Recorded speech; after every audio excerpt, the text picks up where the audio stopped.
Eu quero começar uma série de mensagens, uma série de palavras durante o mês de novembro inteiro. Então vai ser uma sequência de ministrações, 4 cultos. Quantos cultos, irmãos? 4. Então você não pode faltar, porque se você faltar um culto, você vai se perder. Então hoje eu quero começar falando sobre a salvação e o reino, né? O reino e a salvação. Quero falar a respeito da recompensa, né? Porque hoje nós estamos vivendo um tempo que eu creio que Jesus está às portas. Alguém mais crê nisso? Nós não podemos falar quando ele irá voltar. E se você ouvir alguém falando de datas, como já aconteceu antigamente, essas pessoas elas são hereges. Elas não estão de acordo com a Bíblia, porque somente o Senhor, Ele sabe o dia e o momento que Ele vai voltar. Mas Jesus nos deu sinais, e que nós deveríamos estar atentos aos sinais. Eu sei que para muitos cristãos, perceber o sinal da volta de Jesus gera medo no coração dessas pessoas. Elas ficam, meu Deus, vai voltar, a trombeta vai tocar, né? Porque muitos pastores colocam um medo nas pessoas. Uma vez eu estava numa comunhão com os jovens lá em casa, e a gente começou a ouvir músicas antigas, pentecostais, corinho de fogo, e aí foi passando automaticamente. Aí eu não lembro o nome da música, mas era uma música que falava das trombetas, e tinha um clipe, irmãos, parecia filme de terror. Tinha uns cavalos feios voando nas nuvens, e uma trombeta e fogo tocando, e gente gritando no inferno. Aí meu filho começou a chorar. Você lembra? Começou a chorar com medo. Porque em muitos lugares a volta de Jesus tem colocado medo no coração das pessoas. Mas hoje eu quero despertar você a desejar a volta de Jesus e a clamar: Maranata, ora vem, Senhor Jesus. Eu quero o Senhor. Irmãos, cada dia que passa, esse mundo está mais complicado viver. Tá ou não tá? Tá terrível, né? A política, o sistema do mundo, as ideologias que tem por aí. Então é muito complicado. O amor de muito tem se esfriado. Então, ao falar desse tema de Apocalipse, da volta de Jesus, do fim dos tempos, o alvo é despertar você a desejar que Ele volte logo. Volta logo, Senhor, porque esse é o verdadeiro coração de um crente apaixonado, de uma noiva apaixonada, é estar atento aos sinais e desejar que Ele volte logo. Alguém aqui deseja a volta de Jesus? Amém? E qual que vai ser a primeira coisa que vai acontecer na volta de Jesus? Eu não lembrei, talvez eu mande lá no grupo da igreja, um gráfico. Na verdade é uma linha do tempo, mostrando como que vai ser a sequência no final do tempo. Amém? Irmão, se tiver servos lá fora, uma lanchonete aberta, manda fechar lá. Se alguém tiver e puder ir lá, e manda vir para a palavra. Amém? E fecha a lanchonete. Quem quiser pegar uma água, um refrigerante, fica à vontade, você pega lá. Vamos confiar que você vai pagar.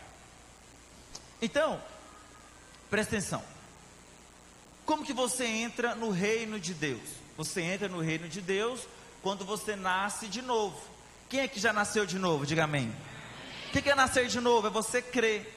Você creu com o coração, confessou com a boca, e agora então você nasceu de novo. Você é nova criatura. Você entra no reino de Deus. Mas o reino de Deus, ele tem algumas expressões diferentes. Por quê? Porque nós já estamos envolvidos no reino de Deus. Mas a Bíblia fala que vai ter um período de 1000 anos, que Ele vai vir e vai reinar sobre a terra. Ainda esse tempo não chegou. Hoje o reino de Deus, Deus só reina onde? Na igreja. Mas vai chegar um momento que Ele vai reinar por 1000 anos aqui nessa terra. E Ele vai governar a igreja, mas também todo mundo. Ele vai ser o rei desse lugar. Amém? E aí vai ser o melhor tempo que essa terra já viu. Não vai ter injustiça, não vai ter corrupção, não vai ter nada que você vê hoje, porque Ele reina com cetro de justiça. Amém? Mas existe uma diferença entre a sua salvação e entre o reino de Deus, entre a salvação e a recompensa. A Bíblia chama de galardão, muitas vezes. Galardão é pouco falado em algumas igrejas, mas é muito importante no Novo Testamento. Eu quero explicar para você hoje, para começar a falar desse tema, entre a diferença de salvação e recompensa.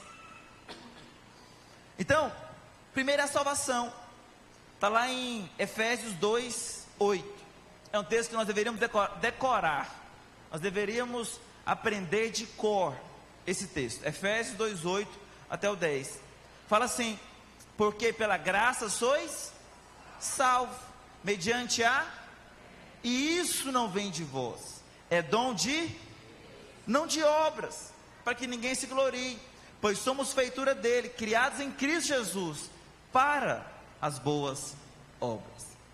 Então, irmãos, uma coisa é a vida eterna, uma coisa é o galardão, a recompensa que você recebe. Qual que é a recompensa? É o reino. Quem vai reinar com Cristo? São aqueles que vão receber a recompensa, o galardão. Então é a mesma coisa, pastor, uma vez que eu nasço de novo, uma vez que eu creio em Jesus, eu já vou reinar com Cristo? Não, não. Uma coisa é a salvação, amém? Outra coisa é a recompensa. Por isso que muitas vezes você se confunde lendo a palavra de Deus. Quando a Bíblia fala de salvação em alguns lugares, você olha lá e fala: aí pastor, aqui fala que eu perco a minha salvação. Não, você tem que entender que a Bíblia foi escrita em outra língua, né? Hebraico, aramaico e grego. Então você não pode, e às vezes a nossa língua portuguesa ela é muito limitada. Então a palavra salvação que é para nós, lá no grego, no hebraico e no aramaico, tem vários significados. Como é que eu sei então, pastor? Pelo contexto, e se você tiver acesso também às palavras originais. Mas você não precisa se preocupar com isso, você tem um pastor que vai te ensinar hoje, amém? O que a palavra de Deus fala a respeito disso. Então, primeira coisa que você tem que entender: salvação.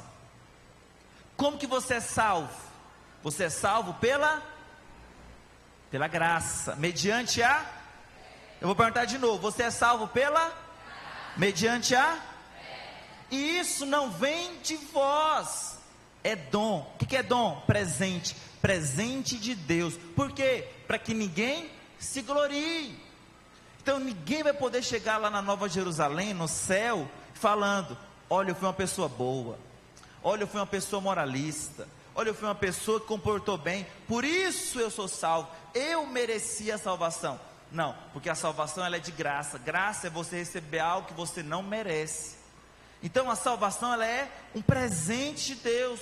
A Bíblia fala até em Romanos 10 que a palavra está perto de ti. Ou seja, é muito simples ser salvo, basta crer. É simples para nós, irmãos, porque para Jesus foi um alto preço que Ele pagou.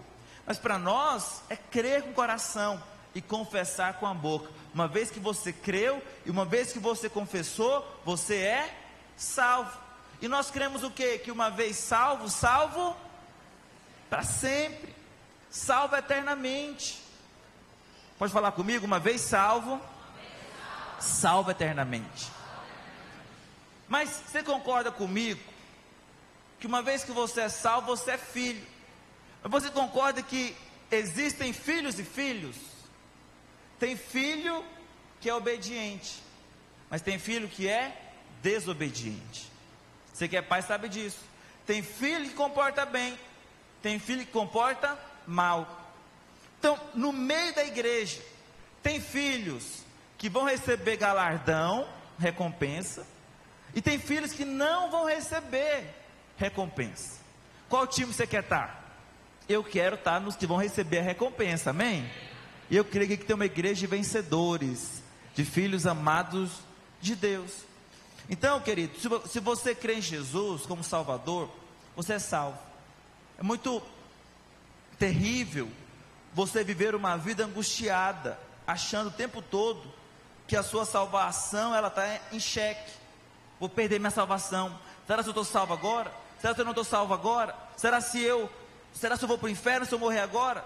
Não, mude a sua visão, a sua ótica de Deus. Uma vez que você é salvo para sempre. Não dá para você mudar a sua genética espiritual. Pastor, mas tem muito crente que foi salvo na igreja, mas desviou. Essa foi uma pergunta que eu recebi essa semana. Inclusive, se você tiver dúvidas sobre esses temas, mande para mim, que eu quero responder no culto. Aí uma perguntou: pastor, se eu desviar e Jesus voltar, eu vou ser arrebatada? E aí, o que você acha? Não vai. Quem falou sim está enganado. Você vai ficar. Você vai ficar. O arrebatamento não tem a ver com salvação. O arrebatamento, ele tem a ver com os crentes maduros. Quando Jesus fala sobre o arrebatamento, ele fala de colheita. Você não colhe frutos verdes, você colhe frutos maduros. Na igreja existe uma parte dos crentes que não estão maduros, e maturidade não fala de idade. Eu já tenho 20 anos que eu sou crente. Pois é, tem muito crente com 20 anos na igreja que é imaturo. E tem muito novo convertido que já entendeu a graça do Senhor, está frutificando para a obra do Senhor. Esses vão ser arrebatados, aqueles que fazem a vontade de Deus. Então o arrebatamento não tem a ver com salvação. Se você for olhar na linha do tempo, o primeiro evento que vai acontecer vai ser o arrebatamento. Pá! A igreja subiu. Mas quem vai subir? Toda a igreja? Não, nós não cremos nisso. Se você crê, fique em paz. É um assunto periférico. Não é a nossa base de comunhão. A nossa base de comunhão é Cristo Jesus. Amém, irmãos? Salvação pela graça. Ah, pastor, eu não creio. Eu creio que toda a igreja passará pela grande tribulação. Ou eu creio que toda a igreja vai ser arrebatada. Ok. Continue crendo dessa maneira, mas hoje eu vou te explicar o que nós cremos como igreja. Porque na linha teológica, né, escatológica, que é a teologia que estuda o final dos tempos, tem 3 tipos de igreja. É os pré-tribulacionistas, os pós-tribulacionistas e nós, que eu não sei como é que a gente se identifica. Mas o pré, normalmente os mais pentecostais creem nisso, é que toda a igreja vai ser arrebatada. Os pós, eles creem que toda a igreja passará pela grande tribulação. E nós cremos que uma parte vai subir, outra parte vai ficar. Se Jesus voltar hoje, você ficaria feliz ou triste? Quem ficaria feliz? Eu iria feliz. Se você vai ficar feliz aqui, fica à vontade. Pegadinha. Mas eu entendi, você vai ficar feliz, amém, irmãos? Você vai ficar porque você vai subir feliz. Então, Jesus vai vir e vai arrebatar a igreja, vai arrebatar a parte vencedora. Em Apocalipse fala que a mulher é a igreja, ela vai dar à luz a um filho. Esse filho varão é a parte vencedora da igreja, é a parte forte da igreja. A Bíblia fala que o Senhor vai arrebatar para si o filho varão. O filho varão. Então, não são todos que vão ser arrebatados. Pastor, e aquele que ficar? O que vai acontecer com ele? Ele vai ter que comprar um sítio, uma chácara, se esconder da perseguição, né? Por isso que é bom ter uma chácara. Aqui vocês gostam de chácara, né? Todo mundo gosta de chácara. Quem ganha dinheiro tem que comprar uma terrinha aqui em Araguaína. Mas isso é de Deus. Vai que você fica. Você vai ficar não, em nome de Jesus. Então, eu não vou entrar agora, né, nesse assunto que eu quero falar no domingo que vem sobre a grande tribulação.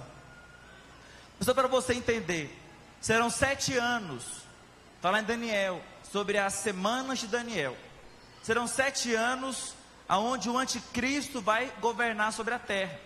3 anos e meio de paz, mas na metade dessa última semana, que são 7 anos, o anticristo, né, que é o abominável da desolação, ele vai quebrar o pacto da paz, vai erguer uma entidade, uma estátua, vai fazer alguma adoração, talvez vai colocar uma imagem de algum animal imundo para os judeus, no templo de Israel, e então vai começar os 3 anos e meio da grande tribulação, propriamente dito, que é então os 3 anos e meio de muita loucura. Não queira estar aqui para ver, por isso seja arrebatado antes, em nome de Jesus, amém? Então, por que eu estou falando isso? Porque depois da grande tribulação, Jesus volta mais uma vez, que é a segunda volta propriamente dito, que é quando ele vai voltar com a igreja vencedora, e vai agora fazer o tribunal de Cristo, vai julgar os crentes, e vai começar o seu reino milenar, vai começar então a governar durante 1000 anos, e depois dos 1000 anos, é então que vem o grande trono branco, que é o julgamento dos ímpios, para condenação. Então, olha para cá, só para você entender, isso aqui não está na palavra, para você entender, você não vai passar pelo grande trono branco, amém, irmãos? Pastor, como assim? Eu achei que ia ter um telão de LED, passando os meus pecados, e uma filinha, para o céu, para o inferno, para o céu, para o inferno. Não, não vai ser assim. A sua eternidade já foi definida. Você que nasceu de novo, você já vai morar na Nova Jerusalém. Você já vai morar na eternidade. Não tem julgamento do trono branco para você, mas tem um julgamento para você. Qual que é o seu julgamento? O tribunal de Cristo. Nesse tribunal de Cristo, o que vai ser julgado? Salvação?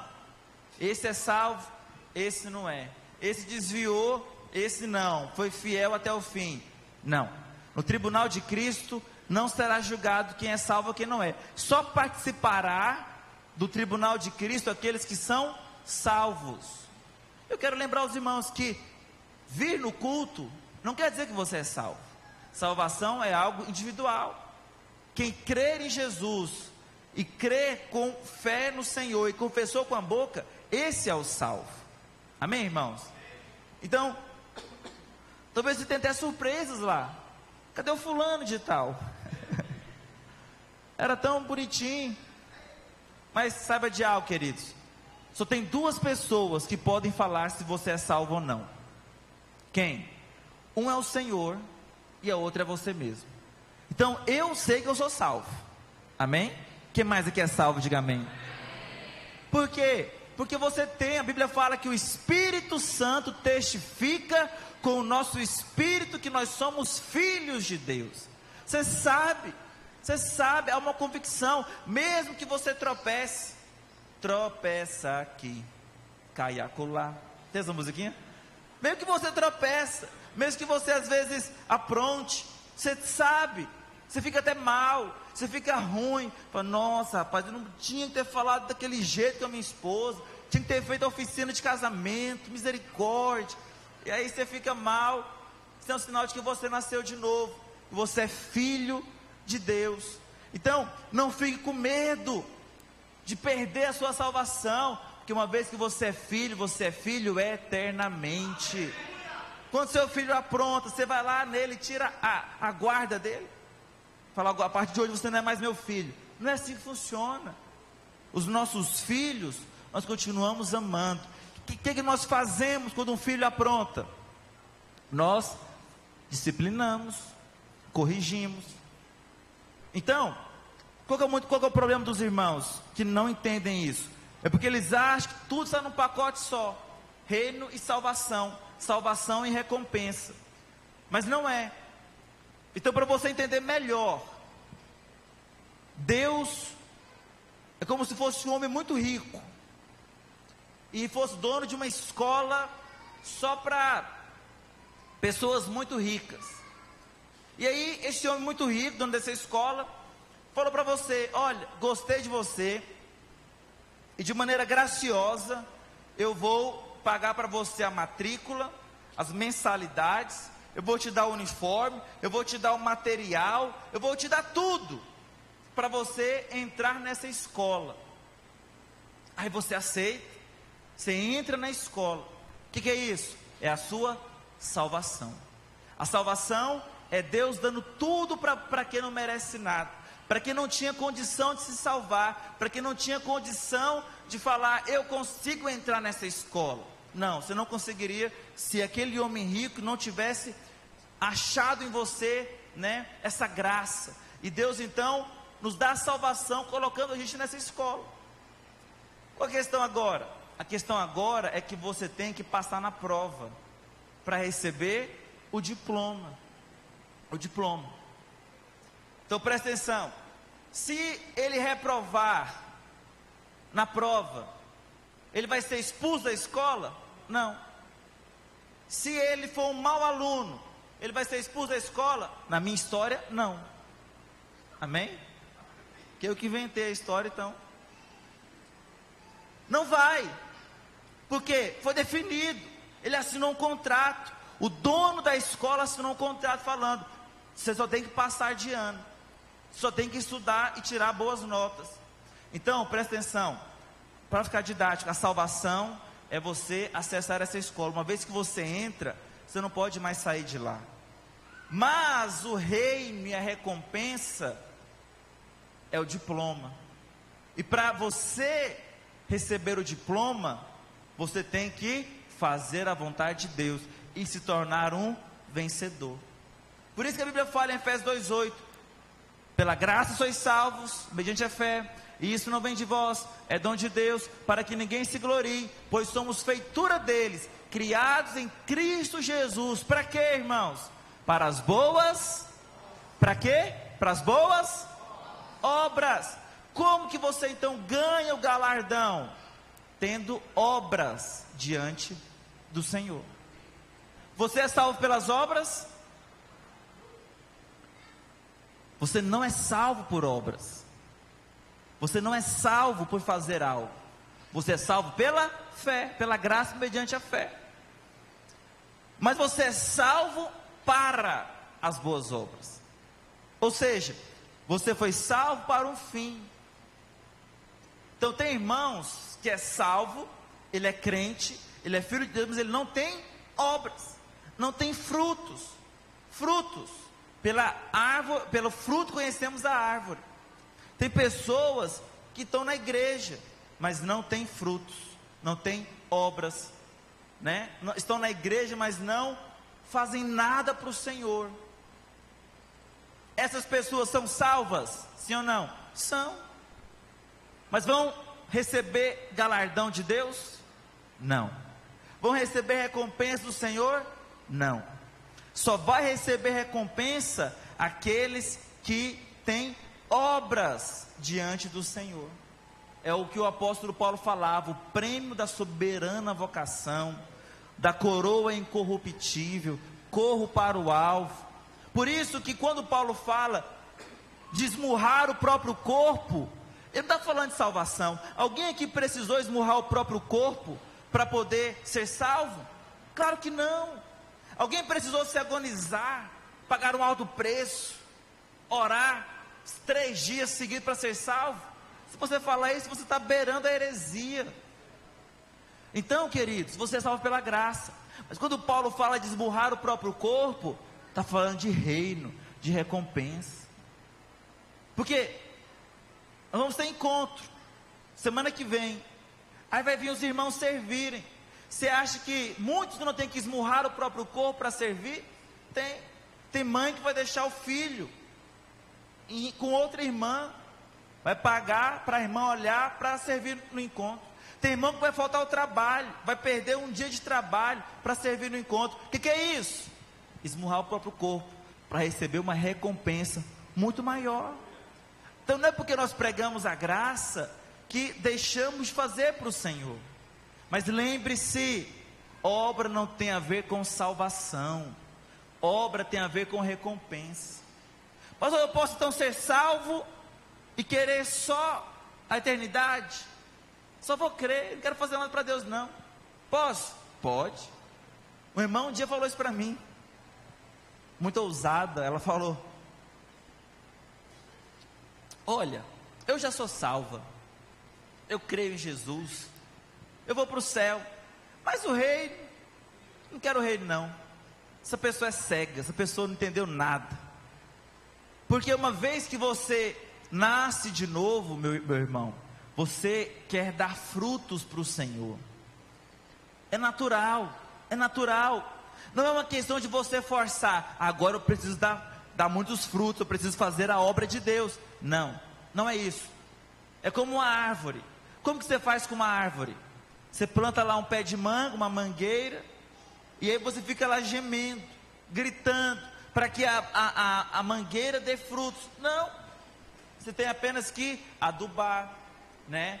Tirar ali as pragas, aguar, e naturalmente ela vai dar frutos. Por isso que as obras de Deus são chamadas de frutos lá em Gálatas, porque fruto é algo que nasce espontaneamente. Mas muitos acham que galardão e salvação é a mesma coisa. Por isso que o Apocalipse fala, né, para você vigiar, para você se resguardar, para que ninguém roube a tua coroa. Muitos acham que roubar a coroa é perder a salvação. Olha aí, pastor, está escrito, eu não posso perder a minha salvação. Não, mas coroa fala de quê, irmãos? De reino. Coroa fala de reino. Então a salvação pode ser perdida, sim ou não? Olha a dica, fala bem alto. Não. Mas e o reino? O reino pode ser perdido? Pode. Hoje você pode reinar, amanhã você pode não reinar. Tudo é uma questão da obra que você está fazendo para o Senhor. 1 Coríntios capítulo 3, verso 10. Vamos ler a palavra do Senhor. 1 Coríntios capítulo 3, verso 10. Segundo a graça de Deus, tudo é pela graça, amém, irmãos? Não quer dizer que porque o reino tem a ver com obras, que essas obras não é graça. Tudo que nós fazemos para o Senhor, continua sendo graça de Deus. Eu só lidero uma célula pela graça de Deus. Eu só pastoreio uma igreja pela graça de Deus. Eu só consigo, ali ser o líder da minha casa pela graça de Deus. Eu só consigo dar aula pela graça de Deus. A obra que você faz é pelo quê? Pela graça de Deus. Então, Paulo continua falando: lancei o fundamento como prudente construtor, e outro edifica sobre ele. Porém, cada um veja como edifica, porque ninguém pode lançar outro fundamento, além do que já foi posto, o qual é Jesus Cristo. Ou seja, o fundamento da igreja é Jesus. O que é o fundamento? É a base. Toda igreja deve ter como base a sua salvação apenas Jesus. Se colocar, olha, você é salvo por Jesus, mais obras, está errado. Você é salvo por Jesus, mais guardar o sábado, está errado. Você é salvo por Jesus, mais dar o dízimo, está errado. Nós somos salvos pela graça. Jesus, Ele é o fundamento. Amém, irmãos? Eu continuo falando: contudo, verso 12: contudo, se o que edifica sobre o fundamento é ouro, prata, pedras preciosas, madeiro, feno, palho, manifesto se tornará a obra de cada um. Pois o dia, aí não dá para ver, mas o dia está com D maiúsculo. Sempre que você ler na Bíblia dia com D maiúsculo, está se referindo ao dia do Senhor, que Ele voltará. Amém? Pois o dia a demonstrará. Quando é que você vai saber se a sua obra foi aprovada ou não por Deus? No dia do Senhor, o dia a demonstrará, porque está sendo revelada pelo fogo. E qual seja a obra de cada um, o próprio fogo o provará. Se permanecer a obra de alguém que sobre o fundamento edificou, esse receberá o que, irmãos? Galardão, recompensa. O que é recompensa? A recompensa é você reinar com Cristo, é você ser colocado em posições de destaque no reino milenar do Senhor Jesus. Mas olha esse texto, como ele é muito claro. A Bíblia fala que todos os crentes vão se achegar no tribunal de Cristo. Todos nós vamos nos achegar no tribunal de Cristo. E nós vamos então, nesse tribunal, mostrar as nossas obras.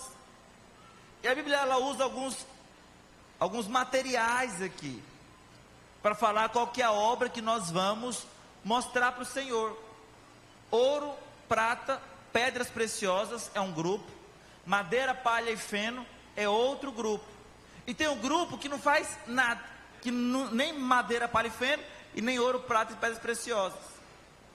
E no verso 17 chega a falar que aqueles que destruíram o santuário de Deus, que é a igreja do Senhor, que somos nós, Deus o destruirá. Esse é mais sério ainda. Mas eu quero falar de você hoje. Qual que é a obra que você tem feito ao Senhor? Ouro, prata, pedras preciosas. Tudo isso tem significado. O ouro, a prata e as pedras preciosas. O ouro nos fala da glória de Deus. Aquilo que nós edificamos para o Senhor tem que ter glória de Deus, amém, irmãos? Tem que ter vida, tem que ter unção, tem que ter presença do Senhor. Ouro nos fala da presença manifesta, da glória de Deus, da vida de Deus fluindo na nossa igreja.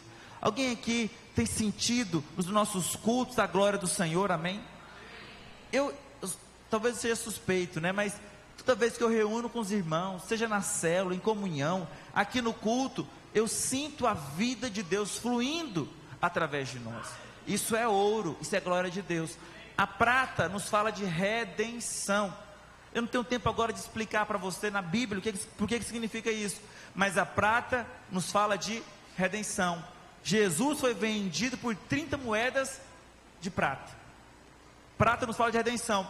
Então, para ser uma obra que Deus vai aprovar pelo fogo, tem que ser uma obra que está falando da redenção de Jesus, da obra redentora de Jesus, da cruz do Calvário. Tem que estar falando o tempo todo da graça de Deus, e nós temos falado a respeito disso aqui para os irmãos todo domingo, que Jesus morreu por você, que Ele pagou os seus pecados, que você agora é nova criatura, que seus pecados foram perdoados. Essa é a obra redentora, a obra de prata. Que a sua obra seja cheia de ouro, mas também obra de prata.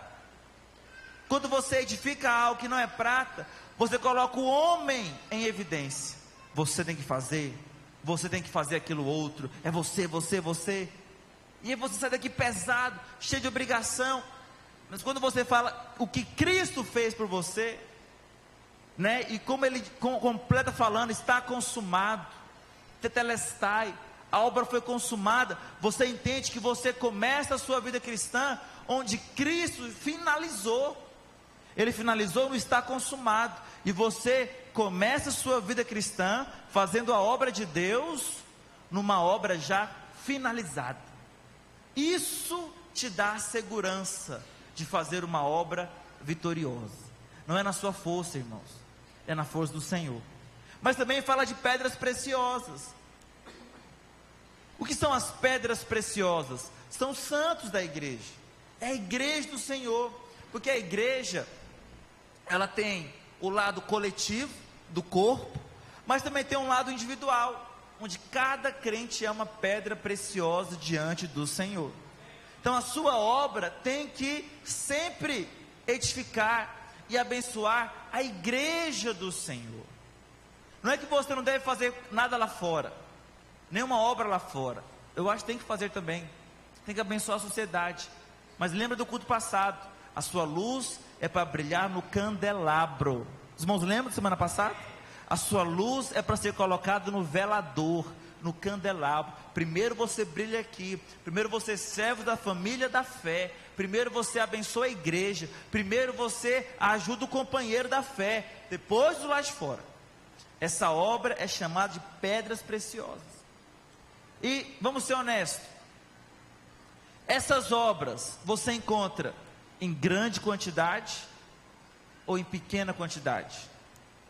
Você não acha aí na rua, você não sai tropeçando em pedras de ouro, você não sai tropeçando em pratas, você não sai achando pepitas de pedras preciosas no seu quintal. Seria muito bom, né? Ou se achasse também não ia ter valor que tem hoje, porque essas obras, elas são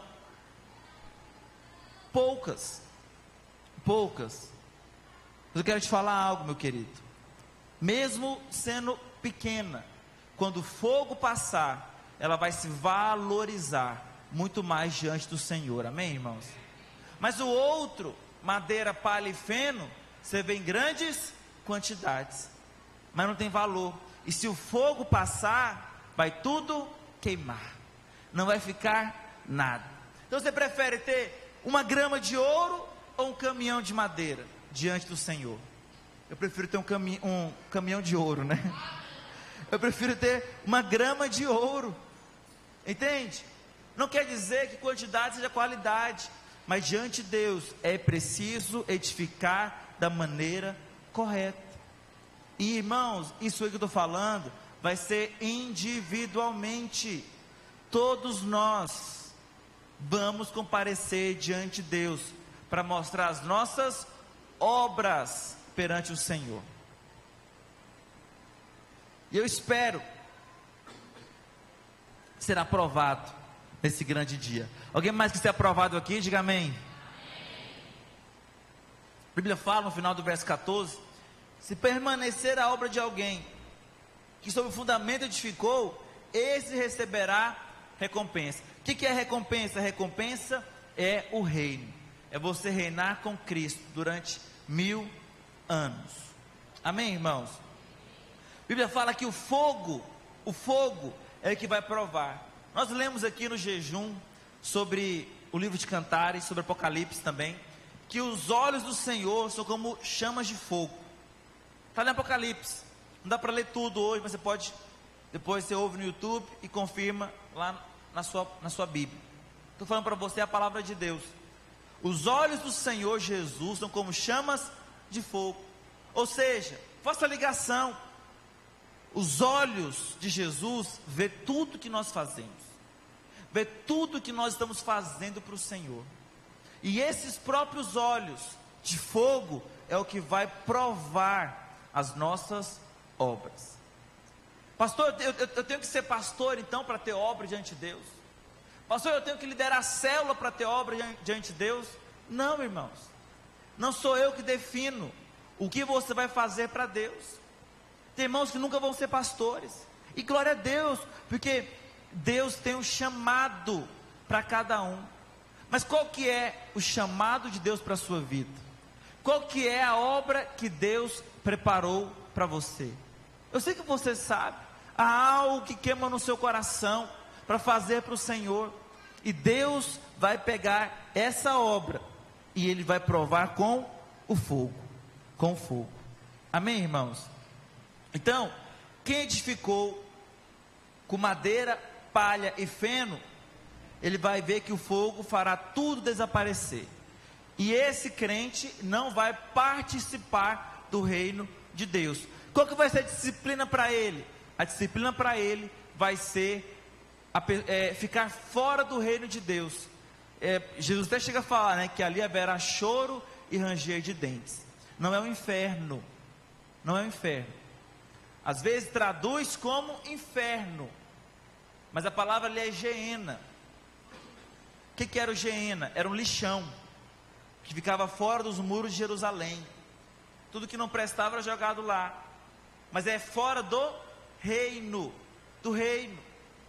Então, pastor, você está falando que o cara converteu, o cara é crente, mas ele não obedeceu à vontade de Deus, e ele ainda vai participar da Nova Jerusalém.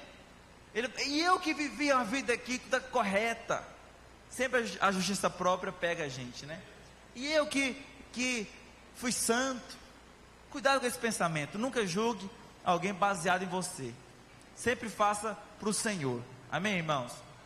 Mas não ache que uma pessoa vai viver aqui como ela quer, sendo filho de Deus, e não vai ter consequências para ele no final.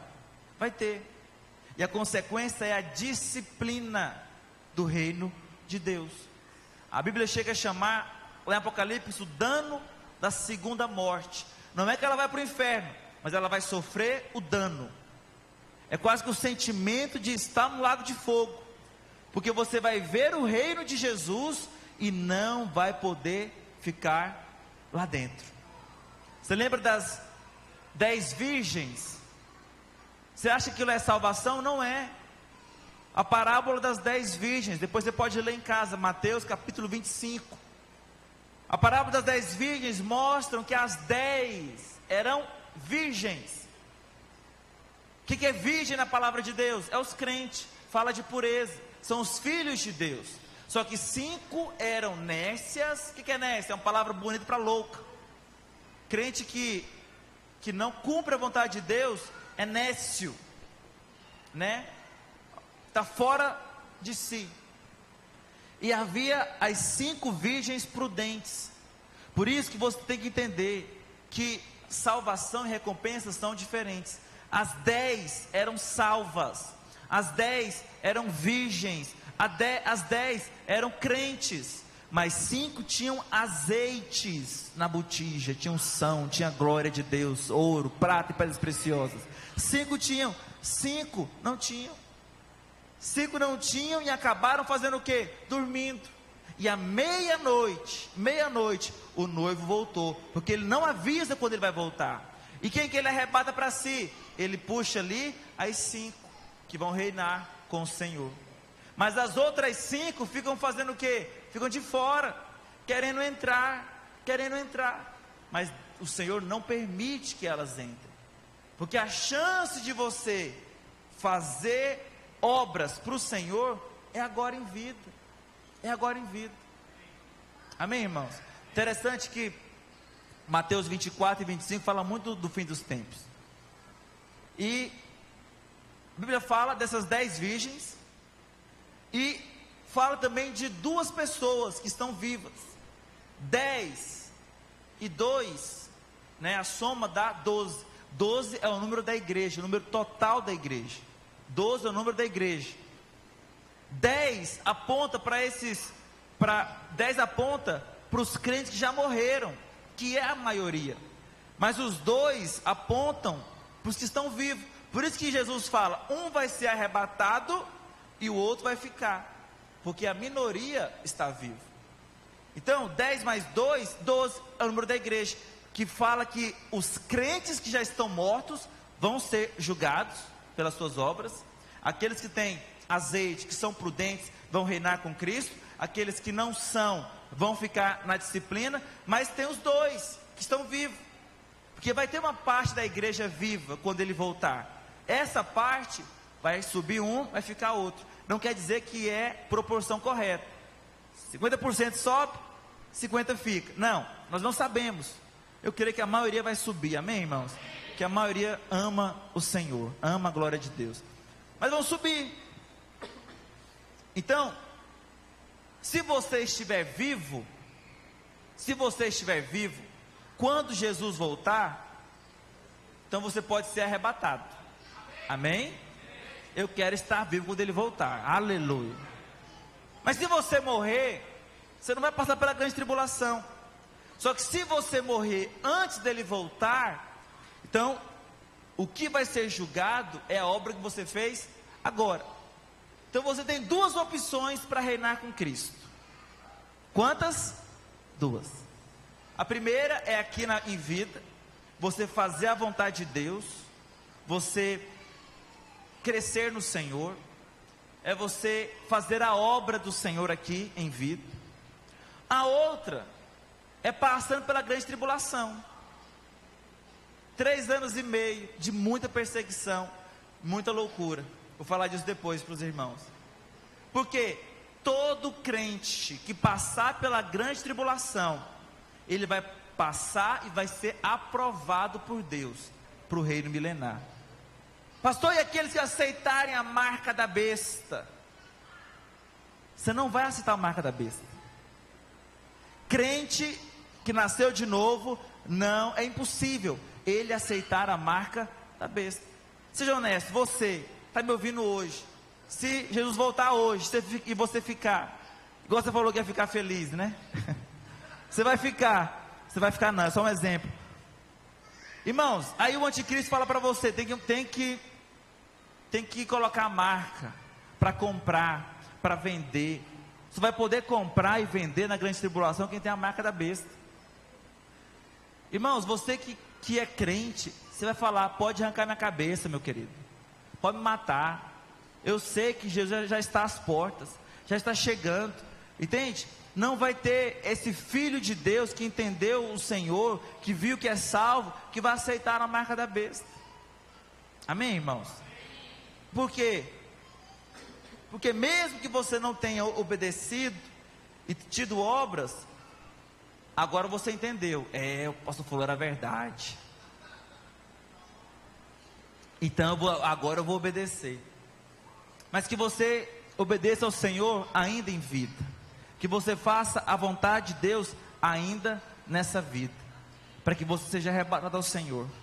Amém, irmãos? E se você morrer antes, também que você faça a vontade de Deus ainda em vida. O texto que diz que nós vamos participar do tribunal de Cristo, está lá em 2 Coríntios capítulo 5, verso 10, coloca para mim, 2 Coríntios capítulo 5, verso 10, porque importa que todos nós compareçamos perante o que? O tribunal de Cristo, para que cada um receba segundo o bem ou mal que tiver feito por meio do corpo. O que é o corpo? É a igreja. Cuidado com essa visão de fazer lá fora, tudo é fora do corpo. O que a Bíblia está falando é que você vai receber a recompensa ou a disciplina pelo bem ou mal que tiver feito pelo corpo. Bem ou mal aqui é o que? Salvação? Não, é a obra. Qual que é a obra que você vai ter feito diante do Senhor? Eu quero encerrar falando a respeito da corrida que nós estamos caminhando. Eu dei o exemplo da escola, mas Paulo dá o exemplo da corrida. 1 Coríntios capítulo 9, verso 24. Abra sua Bíblia. Conseguir a recompensa não é igual a salvação. Salvação você apenas crê. Você crê e confessa e você é salvo. Mas a recompensa envolve uma corrida, um trajeto, e tem que ser percorrido e tem que chegar. Por isso que a Bíblia fala que melhor é o fim das coisas do que o início delas. Muitos cristãos começam bem, mas terminam mal. Mas alguns começaram mal e terminam bem. Melhor é o fim das coisas. E quando vai ser o fim? Aí que está a questão, nós não sabemos. Por isso é importante que você todo dia acorde e fale: Senhor, seja feita a tua vontade na minha vida e não a minha vontade, que eu seja sensível ao teu espírito. Não quer dizer que quando você quer ter obras, você vai ser perfeito. Não, você está numa corrida. A salvação é Deus colocar você numa corrida, numa maratona. E agora você começa a correr. Tem dias que você vai tropeçar e cair. Aí você tem que parar e voltar lá para o início. Não, você vai se levantar, você vai tirar a poeira do seu corpo e vai permanecer no Senhor. E João 15 diz isso: permaneça no Senhor para que você dê muitos frutos. Mas diz assim a palavra de Deus: não sabeis vós que os que correm no estádio, todos na verdade correm, mas um só leva o prêmio? Correi de tal maneira que o alcanceis. Coloca o verso 25. Todo atleta em tudo se domina, porque para reinar tem que ter domínio próprio, tem que ter disciplina. E aqui a comparação é com um esportista. aqueles para alcançar uma coroa corruptível, mas nós uma coroa incorruptível. Verso 26. Assim corro também eu, não sem meta, assim luto, não como desferindo golpes no ar, mas esmurro o meu corpo e o reduzo à escravidão, para que, tendo pregado a outros, não venha eu mesmo ser desqualificado. Então, irmãos, pode estar falando de salvação aqui? Não, não é de salvação, é de reino, é de recompensa. Salvação está garantido para você, mas quando você esmurra o seu corpo, faz a vontade de Deus, faz a vontade do Senhor e não a sua, quero te falar, você vai receber uma recompensa do Senhor na sua vida. Que recompensa é essa? A coroa incorruptível. Amém, irmãos? Eu quero receber essa coroa incorruptível. O apóstolo Paulo almejava pela coroa incorruptível. Eu também quero. Então, eu falo com muito amor e carinho para você que está me ouvindo. Pergunte ao Senhor: Senhor, eu estou fazendo a sua obra? Eu estou fazendo a obra do Senhor? Ou eu estou fazendo apenas aquilo que me dá na telha? Eu só faço o que eu quero, eu só faço o que me dá vontade, porque um daqueles que vão receber a recompensa também tem a ver com maturidade, fruto e crescimento dos irmãos. Obra não é só fazer algo, esteticamente falando, mas é deixar também Deus fazer uma obra na sua vida, é deixar o Senhor fazer algo diante de você. Mexeram no som, meu retorno sumiu. Em Gálatas capítulo 4, verso 1, fala assim: durante o tempo, a equipe de louvor pode subir.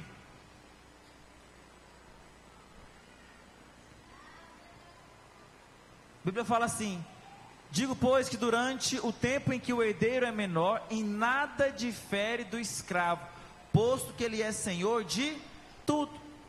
Ou seja, aquele que é imaturo, aquele que é criança, em nada difere do escravo, porque ele não reina em vida, porque ele não entendeu a recompensa, porque ele ainda é imaturo.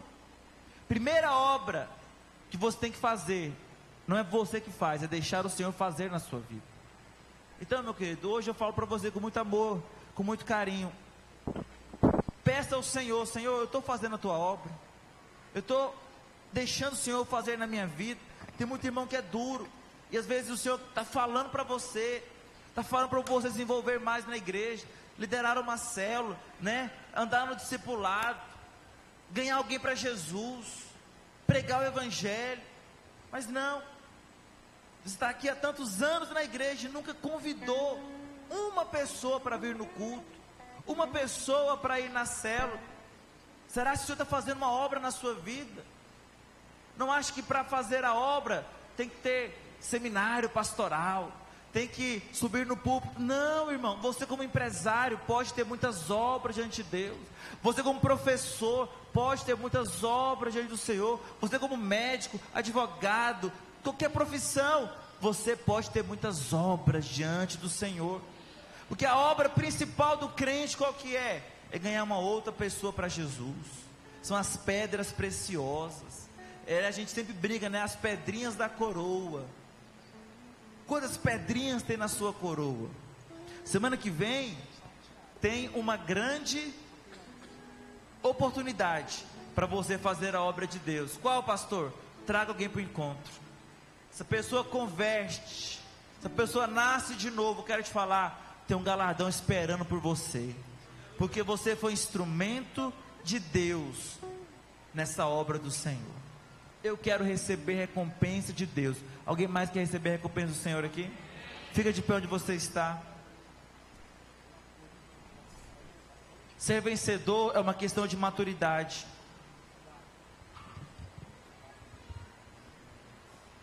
Crentes vencedores crescem, são maduros. Derrotados são imaturos, não crescem. Vencedores são espirituais, eles têm olhos espirituais. Derrotados são carnais, olham tudo com a ótica natural. Lembre-se de algo: salvação é uma questão de fé, de receber a Cristo, mas a recompensa do reino, é uma questão de Cristo se manifestar na sua vida. Quero hoje convidar você a falar: Senhor, eu quero servir ao Senhor, eu quero manifestar obras na minha vida, eu não quero ser apenas um crente de banco, eu não quero apenas ser um obeso espiritual, receber, mas nunca passar nada para ninguém, nunca servir ninguém, sempre olhando para o meu umbigo. Não, a vida cristã não é sobre a nossa vida pessoal, mas tem a ver com servir, com ser útil nas mãos do Senhor. Eu quero ser útil nas mãos de Deus. Alguém mais quer ser útil nas mãos do Senhor? Você é como uma luva, meu querido, uma luva que tem o formato de uma mão, mas não funciona sozinha. A luva é preciso de ter uma mão lá dentro. Deus quer usar você como essa luva. Tudo vai ser o Senhor que vai fazer, mas as pessoas vão ver você. Você é quem vai ser visto.